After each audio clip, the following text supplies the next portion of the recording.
बातमी अमरावतीची आहे। 3 दिवसांपासून एनआयएची टीम तळ ठोकून बसली आहे। एनआयए कडून दुसऱ्या दिवशी संशयितांचं क्रॉस व्हेरिफिकेशन सुरू झालंय। आज पुन्हा मोहम्मद शेख ईसा या 22 वर्षीय संशयित तरुणाची चौकशी होतीये। तरुण पाकिस्तानमधील एका संघटनेच्या संपर्कात असल्याचा एनआयएला संशय आहे। राष्ट्रीय तपास यंत्रणांकडून ताब्यात घेतलेल्या संशयित तरुणाची उलट तपासणी होणार आहे। या सगळ्याविषयी अधिक माहिती घेण्याकरता थेट साथी अमरावतीला आपले प्रतिनिधी सूरज दहाट यांच्याकडून। सूरज, जसजशी चौकशी होते तसतसे नवनवे खुलासे हे समोर येताना दिसतायत। आज सुद्धा पुन्हा चौकशी केली जाणार आहे। हाती महत्त्वाचा घबाडा लागण्याची शक्यता नाकारता येत नाहीये।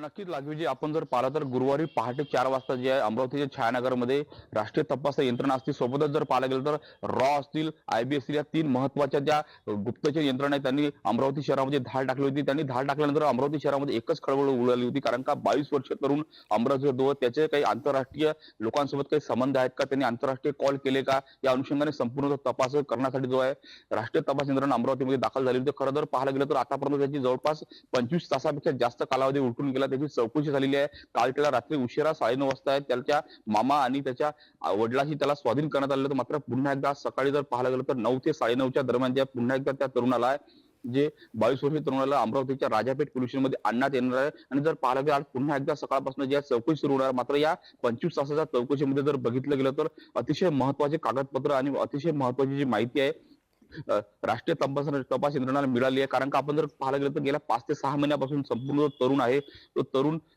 काही म्हणजे देशविधाचक जे हालचाली करत होता, सोशल मीडियावर तो ऍक्टिव्हिटी करत होता, ही संपूर्ण जी माहिती आहे राष्ट्रीय तपास यंत्रणा मिळालेली होती। त्याच अनुषंगाने जर पाहायला गेलं तर यापूर्वी सुद्धा गेल्या महिनाभरापासून जे सातत्याने त्याच्या हालचालीवर जे लक्ष ठेवून राष्ट्रीय तपास यंत्रणा होती। मात्र जर पाहायला गेलं तर कालच्या ज्या संपूर्ण चौकशी दरम्यान अतिशय महत्त्वाचे काही माहिती त्यांच्याकडून मिळाली असल्याची माहिती आपल्याला समोर येत आहे। तर आपण जर पाहिलं आज सकाळी नेमकं काय होतं, खरंच त्याला तरुणाला अटक आज होतात का, अटक होऊन त्याला दिल्ली आणि किंवा मुंबईला घेऊन जाऊ शकतात का, अनुषंगाने सुद्धा बघावं लागलं। मात्र अमरावतीमध्ये गेल्या 3 दिवसापासून राष्ट्रीय तपास यंत्रणा आयबी असेल, रॉ या महत्त्वाच्या गुप्तचर यंत्रणा आल्यामुळे अमरावती शहरामध्ये एकच खळबळ उडाली। खरंच त्या तरुणाचा पाकिस्तानशी काही संबंध आहेत का किंवा इतर देशाचे काही संबंध आहे, तो भारत विरोधी काही कारवाई करत होता का, या संपूर्ण अनुषंगाने जे उलट तपासणी या तरुणाची या राष्ट्रीय तपास यंत्रणा मार्फत सुरू आहे। लागवेजी निश्चित सूरज, धन्यवाद तुम्ही दिलेल्या एकूण अशा सविस्तर माहिती करता।